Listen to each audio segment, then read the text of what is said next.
Welcome to Kenton's videos. Enjoy the video. You start by confirming prerequisites: Docker desktop running and Vscode with the Docker and remote containers extensions installed. Once done, open your project folder in Vscode and create a Dockerfile +A, Docker ignore to speed builds. You will use the Vscode command palette. Press Ctrl+Shift+P and choose remote containers. Open folder in container or Docker. Build image. This kicks off the first build step and connects Vscode to Docker so you can iterate inside the container environment. Once the Docker file exists, build the image via the command palette or a configured task. Docker. Build image shows progress and cached layers. Make sure your dev container.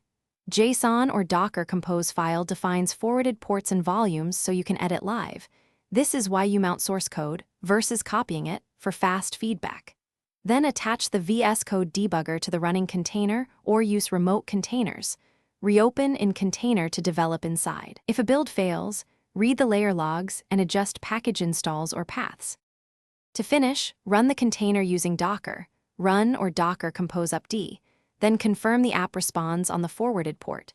Use the Docker extension to open a terminal in the container, view logs, and inspect environment variables.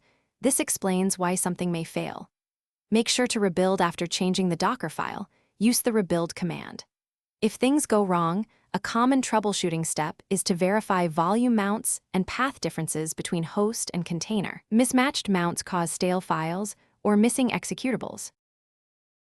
Thanks for watching. Consider subscribing if we helped you.